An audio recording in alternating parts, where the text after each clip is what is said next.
Hello friends, welcome in smart education academy. Friends, हम लोग जो इन्वायरमेंट की सीरीज़ है उसको देख रहे थे और अपने पहले वीडियो में हम लोगों ने देखिए जो जनवरी महीना है उसका फर्स्ट पार्ट देख लिया था, यानी इन्वायरमेंट की जितनी भी घटनाएं जनवरी महीने में हुई थी जो मुझे मुख्य लगी, तो उनका हमने एक पार्ट देख लिया था। और आज जो जनवरी की जो कुछ और घटनाएँ हैं उनको देखेंगे और इस तरह से जनवरी महीना हमारा पूरा कंप्लीट हो जाएगा इन्वायरमेंट के संबंध में। देखिए, इसके साथ ही मैंने एक चीज़ आप लोगों के लिए सोची है कि कुछ ऐसे एक्ट्स होते हैं जो हैं तो बहुत ज़्यादा इम्पॉर्टेंट, लेकिन हमारे जो कुछ करंट की घटनाएं घटी हैं उसमें नहीं आए हैं, जिसकी वजह से आपके शायद छूट जाएंगे। तो ऐसी जो चीज़ें हैं जो आपकी छूट सकती हैं उसके लिए मैं आपको बीच बीच में अलग से वीडियोस प्रोवाइड करूंगा। जैसे कि मान लीजिए आपका फॉरेस्ट से संबंधित एक्ट है या फिर एयर पॉल्यूशन से संबंधित एक्ट है, तो इन चीज़ों से संबंधित एक वीडियो मैं बना दूंगा जिसमें 4 एक्ट हैं, एक वीडियो बना दूंगा जिसमें 4 एक्ट हैं। इस तरह से करके हम लोग धीरे धीरे जितने भी मेन एक्ट हैं या इस तरह की जो भी चीज़ें हैं जो कि हमारे सिलेबस में हैं पर छूट सकती हैं उनको कवर कर लेंगे। तो चलिए शुरू करते हैं जनवरी महीने को, यानी कि जनवरी महीने का दूसरा पार्ट जो कि इन्वायरमेंट से संबंधित है। तो देखिए, आज का जो हमारा पहला टॉपिक है वो ये है कि सुप्रीम कोर्ट ने जनवरी के आसपास के ही समय में एक ऑर्डर निकाला जिसमें ये कहा कि जो अफ्रीका का चीता है, जिसे कहेंगे हम लोग अफ्रीकन चीता, जो कि नामीबिया में पाया जाता है, यानी कि अफ्रीका का जो नामीबिया देश है वहाँ पे जो चीता पाया जाता है जिसे हम लोग कहते हैं अफ्रीकन चीता, उसको भारत लाके और एक ऐसी जगह पे रखा जा सकता है जो कि उसके लिए सूटेबल हो, यानी कि ऐसी जगह जो कि उस चीता के रहने के योग्य हो, जहाँ पे वो जीवित रह सके, जैसा इन्वायरमेंट उसे चाहिए वैसा मिल सके। तो ये सुप्रीम कोर्ट ने ऑर्डर निकाला। अब देखिए, इसमें बात आती है कि ऐसा किया क्यों जा रहा है, यानी कि अफ्रीका के चीता को इंडिया में लाने की ज़रूरत क्या पड़ी। देखिए, हम लोग जिस इन्वायरमेंट में रहते हैं तो आप सब जानते हैं कि हम लोग अपने पेड़ पौधों पे, हमारे पेड़ पौधे हम लोगों पे, जितने भी जीव जंतु हैं वो भी सब हम लोगों पे, यानी कि हम सब एक दूसरे पे निर्भर हैं। अगर पौधे ख़त्म हो जाएँ तो भी हम सब खत्म हो जाएंगे, अगर जीव जंतु ख़त्म हो जाए तो पौधे ख़त्म हो जाएंगे, यानी कि कुल मिला के ये जितना भी इन्वायरमेंट हमारा चल रहा है ये एक दूसरे पर निर्भर है।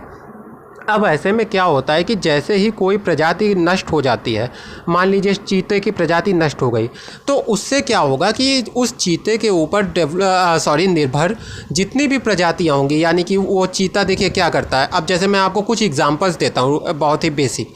मान लीजिए चीता शिकार करता है, तो उससे क्या होता है, एक पर्टिकुलर टाइप के जो जानवर हैं उनकी संख्या इतनी नहीं बढ़ पाती है कि वो सारी वनस्पतियों को खा के नष्ट कर दें। ठीक है, तो इस तरह से चीता जो हमारा इकोसिस्टम है उसको बैलेंस रखने में मदद करता है।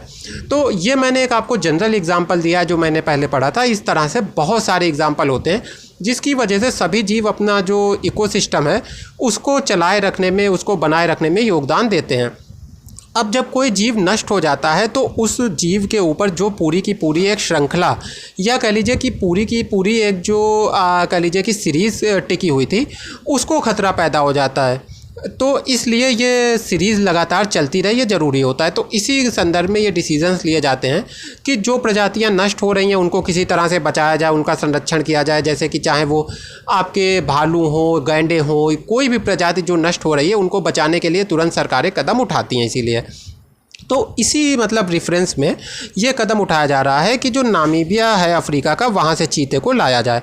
अब चीता क्या है, की स्टोन स्पेसीज़ है। की स्टोन स्पेसीज़ क्या होती है, की स्टोन स्पेसीज़ ऐसी हो गई जो बहुत ज़्यादा मुख्य है इकोसिस्टम के लिए, यानी कि जो हैं तो बहुत थोड़ी संख्या में, लेकिन उनका जो इम्पैक्ट है हमारे पूरे इन्वायरमेंट पे, पूरे इकोसिस्टम पे, वो बहुत ज़्यादा है। यानी कि अगर वो पर्टिकुलर जीव ख़त्म हो जाएगा तो हमारा जो इन्वायरमेंट है, हमारा जो पूरा इकोसिस्टम है, उस पर बहुत ही नकारात्मक प्रभाव पड़ेगा, बहुत ही निगेटिव इम्पैक्ट होगा।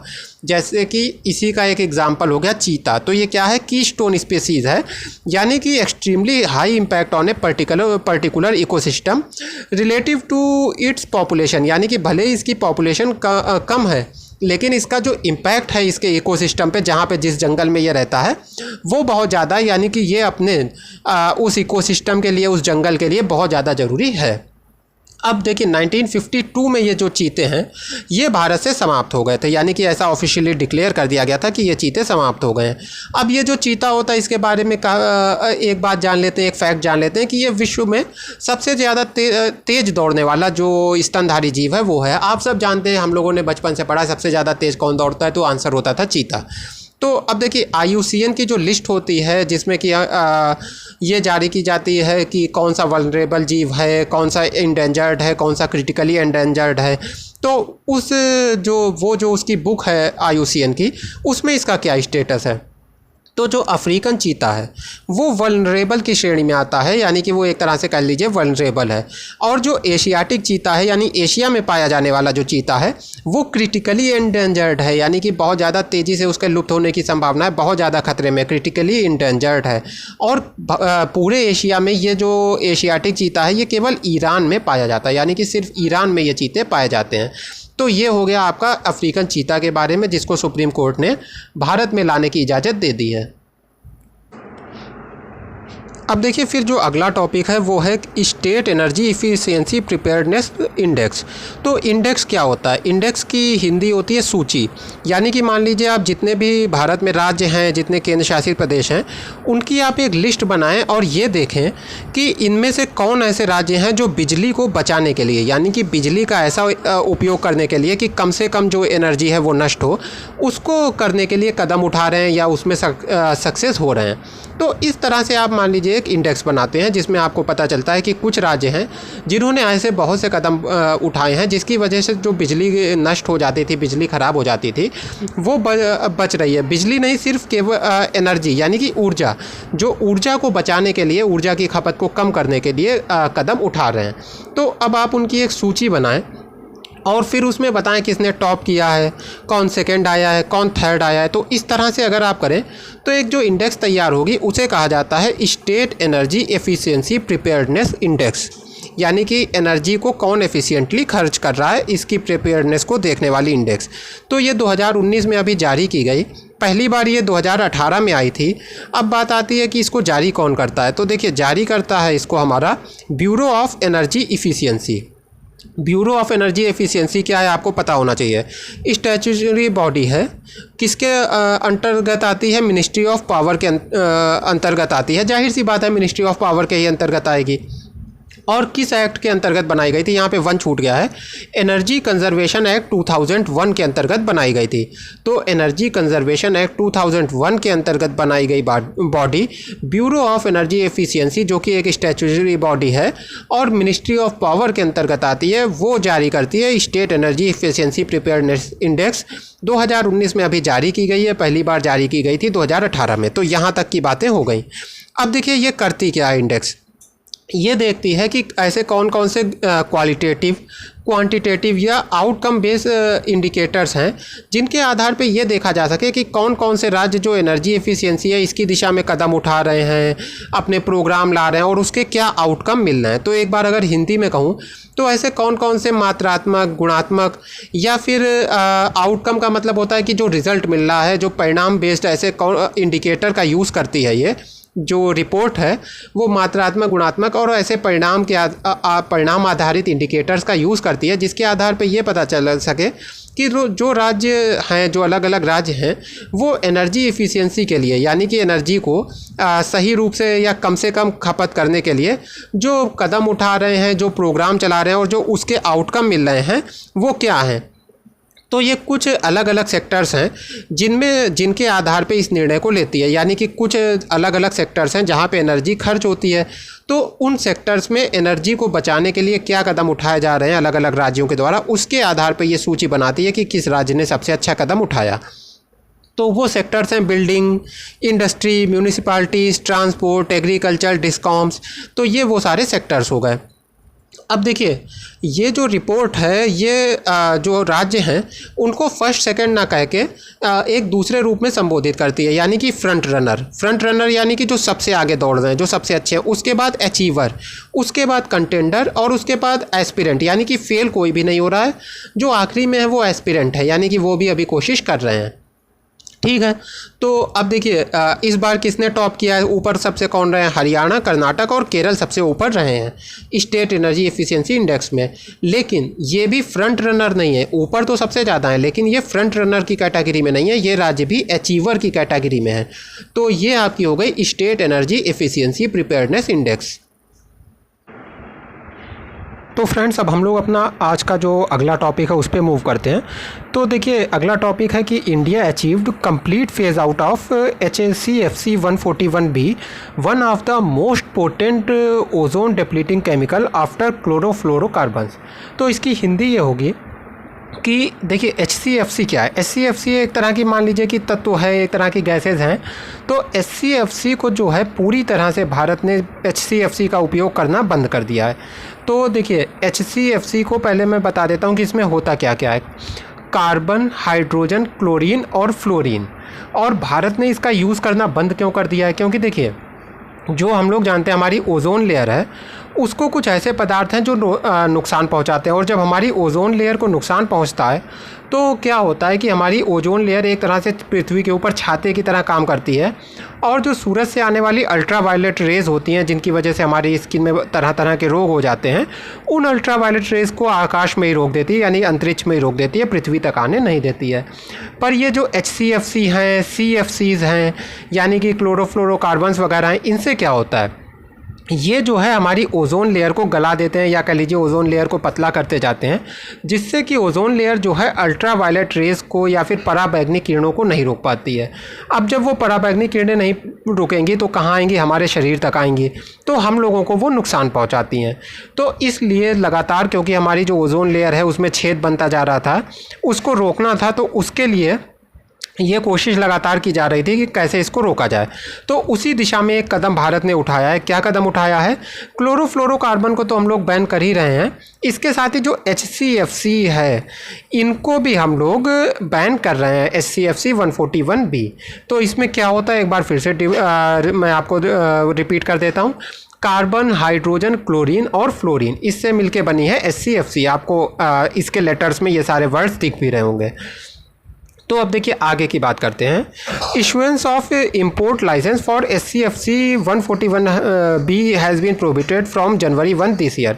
यानी कि यही साल, क्योंकि हम लोग जनवरी के बारे में पढ़ रहे हैं, तो देखिए इसी साल की जो जनवरी है 2020 की, उसी में जो HCFC 141B है, इसका इम्पोर्ट यानी कि विदेशी देशों से इसका आयात, उसको मना कर दिया गया है, प्रोहिबिट कर दिया गया है, रोक दिया गया। अब हम इसका आयात नहीं कर सकते। अच्छा, अब देखिए बात क्या थी कि हमारे देश में तो HCFC 141B से संबंधित कोई भी चीज़ प्रोड्यूस ही नहीं होती थी। इसका पूरा का पूरा हम आयात करते थे, यानी कि बाहरी देशों से मंगाते थे। अब जब बाहरी देशों से हमको मंगाने नहीं दिया जाएगा, यानी कि हमारे यहाँ पे जो लोग इंडस्ट्री चलाते हैं, अगर वो लोग इस चीज़ को बाहरी देशों से नहीं मंगा पाएंगे और हमारे देश में तो बनती नहीं है, तो जाहिर सी बात है इन फ्यूचर अब ये भारत में ये चीज़ का प्रोडक्शन नहीं होगा या इसका इस्तेमाल नहीं हो पाएगा, इन चीज़ों का, HCFCs का। तो इसकी वजह से क्या हुआ, भारत में ये पूरी तरह से समाप्त हो गई। अब देखिए जब कोई भी काम किया जाता है उसके पीछे कोई भी रूल एंड रेगुलेशन होता है, यानी कि कोई भी चीज़ सरकार जब करती है तो उसके पीछे एक एक्ट होता है, एक यानी कि कह लीजिए कानून होता है जिसको संसद ने बनाया होता है। फिर उस कानून के अंतर्गत कुछ नियम बनाए गए होते हैं और उन नियमों के अंतर्गत फिर एक्शन लिए जाते हैं या कदम उठाए जाते हैं। तो एक्ट कौन सा था? इन्वायरमेंट प्रोटेक्शन एक्ट 1986, यानी कि जो हमारा पर्यावरण संरक्षण अधिनियम 1986 है, उसके अंतर्गत ये कदम उठाया गया है, या उसके अंतर्गत कुछ रूल्स बनाए गए थे। उन रूल्स को क्या कहते हैं? Ozone depleting substance regulation and control amendment rule 2019।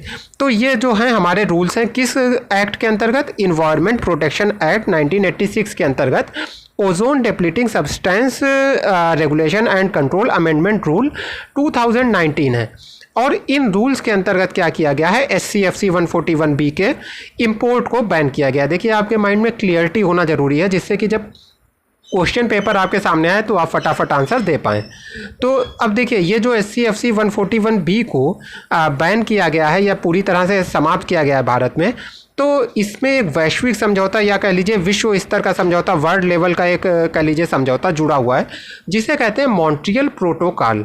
तो मॉन्ट्रियल प्रोटोकॉल के बारे में भी हम लोग कुछ बातें जानेंगे, ज़्यादा नहीं लेकिन कुछ बातें जानेंगे, क्योंकि ऐसे में मॉन्ट्रियल प्रोटोकॉल इंपॉर्टेंट हो जाता है। तो मॉन्ट्रियल प्रोटोकॉल क्या है? एक इंटरनेशनल ट्रीटी है, यानी कि वैश्विक स्तर का, विश्व लेवल का एक समझौता है। और ये क्या करता है? ये ओजोन लेयर को प्रोटेक्ट करने के लिए, यानी कि जो हमारी ओजोन परत है उसकी रक्षा करने के लिए अलग अलग तरह के जो तत्व हैं, जो सब्सटेंस है, पदार्थ हैं, उनको जो है रोकने के लिए कदम उठाता है। इस पे साइन कब हुए थे, या फिर कह लीजिए इसके ऊपर एक एग्रीमेंट कब बना था, या कह लीजिए आपसी सहमति कब बनी थी? 1987 में। और 1 जनवरी 1989 से ये फोर्स में आ गया, यानी कि इसे इम्प्लीमेंट करना शुरू किया गया। तो क्या किया जाता है इसके अंतर्गत? 1 जनवरी 1989 के बाद से लगातार कोशिश की गई कि ऐसे पदार्थ जो कि ओजोन लेयर को नुकसान पहुंचाते, चाहे CFC हो चाहे SCFC हो, उनको धीरे धीरे बैन किया जाए। तो अब देखिए इसके आगे का भी एक इसमें कह लीजिए कि जुड़ा हुआ है, जो कि किगाली एग्रीमेंट है। तो थोड़ा सा हम लोग किगाली एग्रीमेंट को भी देखेंगे, क्योंकि जब हम लोगों ने मॉन्ट्रियल प्रोटोकॉल देखा है तो इससे हो सकता है कि जुड़ा हुआ किगाली एग्रीमेंट ज़रूर पूछ दिया जाए। उसका रीज़न है कि किगाली एग्रीमेंट अभी हाल में ही 2016 में हुआ है और ये मॉन्ट्रियल प्रोटोकॉल से जुड़ा हुआ भी है, तो इसको पूछा जा सकता है। तो देखिए जो मॉन्ट्रियल प्रोटोकॉल है या फिर मॉन्ट्रियल समझौता है, इसकी जब 28वीं मीटिंग हुई तो उसमें जो इसके सदस्य देश हैं, यानी कि जिन्होंने मॉन्ट्रियल प्रोटोकॉल समझौते पे हस्ताक्षर किए हैं या जिन्होंने इस पे सहमति दी है, उसके जो सदस्य देशों की 28वीं मीटिंग थी, 28वीं बार जब वो लोग मिले तो उन्होंने एक बहुत ही महत्वपूर्ण समझौते को साइन किया, जिसे कहते हैं किगाली एग्रीमेंट। और ये कहाँ हुआ? रवांडा में हुआ, जो कि अफ्रीका का एक कह लीजिए कि सिटी है। और कब हुआ? 15 अक्टूबर 2016 को हुआ। तो अब देखिए किगाली एग्रीमेंट क्या है, बहुत ही शॉर्ट में हम लोग देखेंगे। As per the agreement these countries are expected to reduce the manufacture and use of hydrofluorocarbons by रफली 80 to 85% from their respective baseline till 2045। तो मोटी मोटी बात यह है कि जो भी इसमें देश थे, यानी किगाली एग्रीमेंट को साइन करने वाले जो भी देश थे, उनसे ये एक्सपेक्ट किया जाता है या उनसे ये आशा की जाती है कि 2045 तक जितना वो एक निश्चित समय पे अपने यहाँ हाइड्रोफ्लोरोकार्बन्स का यूज़ कर रहे थे, मान लेते हैं, देखिए ऐसे मान लीजिए कि आज आप जितना आज आप जितना कैलोरीज लेते हैं, आपसे एक्सपेक्ट किया जाए कि आप अपना वेट लॉस करने के लिए इस डेट से अगले 3 सालों में अपनी कैलोरीज का इंटेक जो है या जितनी कैलोरी लेते हैं उसमें 20% की कमी कर देंगे। तो यानी कि ये आपका बेस ईयर हुआ, जहाँ से आपको एक लिमिटेड टाइम में 20% की कैलोरीज की कमी करना है। तो सेम वही यहाँ पे भी एक्सपेक्ट किया गया देशों से कि एक निश्चित बेस लाइन बना दी गई कि इस समय पे आप जितना SCFCs का या HFCs का जितना उपयोग करते हैं, उससे 80 to 85% आप यूज़ कम कर रहे होंगे 2045 में। यानी कि मान लीजिए एक देश जो है आज 100 यूज़ करता है, या फिर बेस लाइन जो है उस समय 100 यूज़ करता है, तो उसमें ये 80 से 85% कमी कर देगा, यानी 10 से 15% ही अब केवल यूज़ कर रहा होगा। तो ये बात इसमें साइन हुई थी किगाली एग्रीमेंट में। अच्छा, ये जो किगाली प्रोटोकॉल है, किगाली एग्रीमेंट है, ये लीगली बाइंडिंग है। बहुत ही इंपॉर्टेंट बात है, ये चीज़ याद रखिएगा। ये अक्सर पूछ दिया जाता है कौन सा लीगली बाइंडिंग है, कौन सा नहीं है। जैसे कि हम लोगों ने जो आर्द्र भूमि वगैरह वाला है, रामसर समझौता, उसके बारे में भी देखा था इन चीज़ों को, तो ये चीज़ याद रखिएगा। तो फ्रेंड्स, इस टॉपिक में इतना ही है। और देखिए इस टॉपिक से आपका मॉन्ट्रियल प्रोटोकॉल कवर हो गया, किगाली एग्रीमेंट कवर हो गया। SCFCs क्या होते हैं इसको भी मैं शॉर्ट में आपको बता देता हूँ। तो जैसे कि हम लोगों ने देखा, कार्बन, हाइड्रोजन, क्लोरीन, फ्लोरीन से मिलके SCFCs बने होते हैं। और ये CFCs यानी क्लोरोफ्लोरोकार्बन्स जो होते हैं, या क्लोरोफ्लोरोकार्बन से संबंधित जो गैसें होती हैं, उससे कम स्टेबल होते हैं। यानी कि जो लोग केमिस्ट्री वगैरह को समझते हैं वो समझ गए होंगे कि उससे कम स्टेबल होते हैं। बाकी लोग इसे केवल याद रख सकते हैं। अच्छा, इनको कहा जाता है वोलेटाइल ऑर्गेनिक कंपाउंड। यानी कि जो SCFC हैं, इन्हें क्या कहते हैं? वोलेटाइल ऑर्गेनिक कंपाउंड के ग्रुप में इनको रखा जाता है। अच्छा, ये वाटर में डिसॉल्व नहीं होते, यानी कि पानी में नहीं घुलते हैं, लेकिन जो ऑर्गेनिक मटेरियल होते हैं, यानी कि जिनमें कार्बन वगैरह पाया जाता है, उनमें ये घुल जाते हैं। तो SCFCs कहाँ घुलते हैं? वाटर में या पानी में नहीं घुलते हैं। जबकि जो ऑर्गेनिक सॉल्वेंट्स होते हैं, या फिर कह लीजिए कि हाँ ऑर्गेनिक, यानी कि चलिए ऑर्गेनिक सॉल्वेंट ही कहते हैं, तो जो ऑर्गेनिक सॉल्वेंट होते हैं उसमें ये घुल जाते हैं। यानी कि जो कार्बनिक आपके एक तरह से घोल होते हैं, उनके अंदर ये घुल जाते हैं।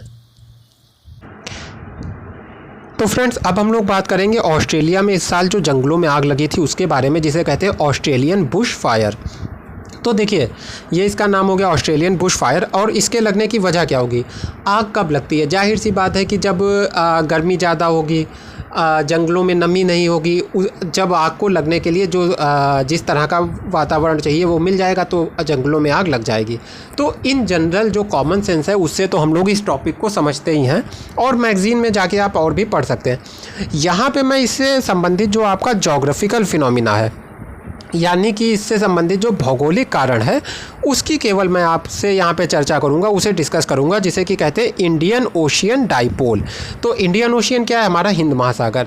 तो हिंद महासागर में जो क्लाइमेटिक फिनोमिना होता है या फिर कह लीजिए जो जलवायु घटना होती है जलवायु से संबंधित, उसको कहते हैं इंडियन ओशियन डाइपोल। और ये किसके समान होता है? ये एल नीनो के समान होता है। याद रखिएगा, जो इंडियन ओशियन डाइपोल होता है ये एक तरह का क्लाइमेटिक फिनोमिना है या फिर कह लीजिए जलवायु की से संबंधित घटना है जो कि एल नीनो के समान है। अच्छा, इसको क्या कहते हैं? इंडियन निनो भी कहते हैं, यानी कि जो इंडियन ओशियन डाइपोल है इसे इंडियन निनो भी कहते हैं। और ये क्या बताता है? देखिए, हमारा जो हिंद महासागर है इसका एक ईस्ट पार्ट है, एक वेस्ट पार्ट है, ठीक है, एक पूर्वी भाग है, एक पश्चिमी भाग है।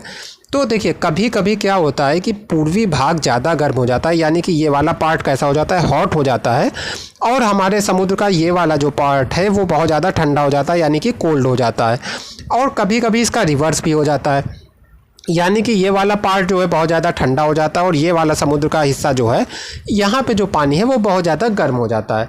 तो इसे क्या कहते हैं हम लोग? इसे कहते हैं हम लोग इंडियन ओशियन डाइपोल। तो देखिए, इंडियन ओशियन डाइपोल बेसिकली 3 तरह का होता है, पॉजिटिव, निगेटिव और न्यूट्रल। मैं आपको न्यूट्रल से बताना शुरू करूंगा। उसका रीज़न है कि न्यूट्रल में क्या होता है, सबसे इजी है, यानी कि पूरा जो समुद्र है हमारा, पूरा जो ओशियन है उसका टेम्परेचर जब एक समान रहता है तो हम लोग कहते हैं इंडियन ओशियन डाइपोल की स्थिति क्या है? न्यूट्रल है। यानी कि पूरे का पूरा जो हमारा हिंद महासागर है या कह लीजिए ईस्टर्न और वेस्टर्न जो पार्ट है हिंद महासागर का, ईस्ट और वेस्ट पार्ट, उसमें जो टेम्परेचर है वो एक समान है।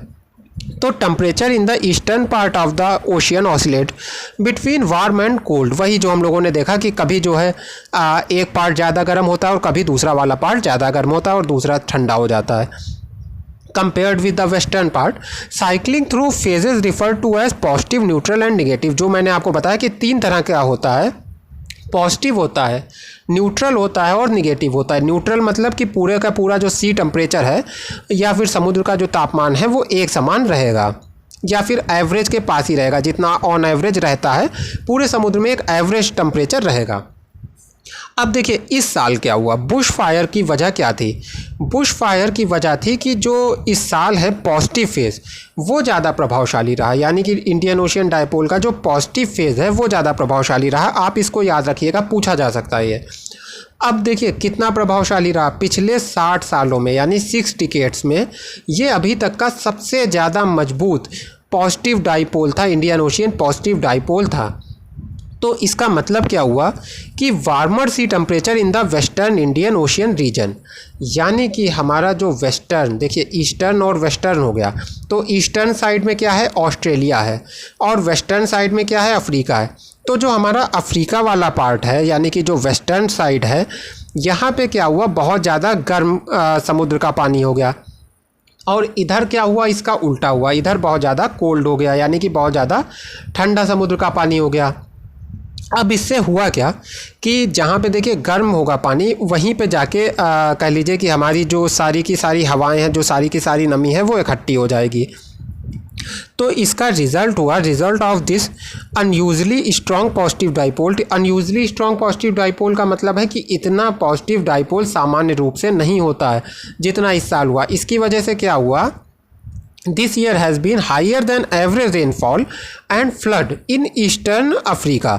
यानी कि देखिए अफ्रीका का जो पूर्वी भाग है, जाहिर सी बात है ये वाला पूर्वी जो तट है यहीं पे जो कुछ प्रभाव दिखाई देगा सबसे ज़्यादा इसका दिखाई देगा। यहाँ पे जो वार्म हो गया है वाटर, उसका इंडियन ओशियन का जो वाटर वार्म हो गया है उसका सबसे ज़्यादा प्रभाव दिखाई देगा अफ्रीका के पूर्वी तट पे।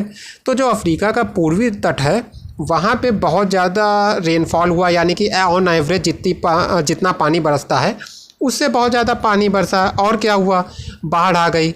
लेकिन ऑस्ट्रेलिया में क्या हुआ? ऑस्ट्रेलिया में सूखा पड़ गया।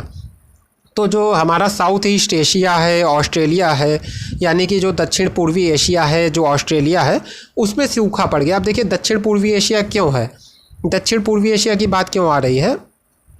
ये हो गया ईस्ट, ये हो गया वेस्ट, ये हो गया नॉर्थ, ये हो गया साउथ। तो इस वाले हिस्से में जो हमारा ये वाला दक्षिण पूर्वी एशिया का जो दक्षिण पूर्वी हिस्सा है उसमें हमको क्या दिखाई दिया कि बहुत ज़्यादा सूखा पड़ गया। अब सूखा पड़ेगा तो क्या होगा, जंगल पूरे के पूरे सूख जाएंगे, यानी कि आग के लिए बिल्कुल जंगल तैयार हो जाएंगे। जहाँ पे सूखी लकड़ी होगी, सूखे पत्ते होंगे, आसानी से जो है आग पकड़ लेंगे। तो ये पूरी इंडियन ओशियन डाइपोल की वजह हो गई, जिसकी वजह से इस बार की जो ऑस्ट्रेलियन जंगल की आग है, ऑस्ट्रेलिया के जंगल की आग है, वो इतनी ज़्यादा भयानक थी। क्यों भयानक थी? क्योंकि जो पॉजिटिव डाइपोल था, जिसकी वजह से हमारा पश्चिमी तट का, हिंद महासागर के पश्चिमी तट का जो पानी है वो बहुत ज़्यादा वार्म हो गया, और जो पूर्वी तट का पानी है वो बहुत ज़्यादा कोल्ड हो गया, जिसकी वजह से अफ्रीका में तो बहुत ज़्यादा पानी बरस गया, बहुत ज़्यादा बाढ़ें आ गई। जबकि जो ऑस्ट्रेलिया है वो सूखा पड़ रह गया, और जब ऑस्ट्रेलिया हमारा सूखा रह गया तो वहाँ पे जंगल की जो आग है वो भड़क गई। अच्छा, निगेटिव डाइपोल क्या होता है? अब जाहिर सी बात है, ठीक इसके अपोजिट कंडीशन होगी। अपोजिट कंडीशन का मतलब क्या हो गया कि जो गर्म पानी है और जो ज़्यादा पर्सिपिटेशन है, यानी कि ज़्यादा जलवाष्प का निर्माण है, वो किधर होगा? इस साइड में होगा, यानी ऑस्ट्रेलिया साइड में होगा। और ठंडा और कूल किधर रहेगा, यानी कि बहुत ज़्यादा कूल और ड्राई एयर किधर रहेगी?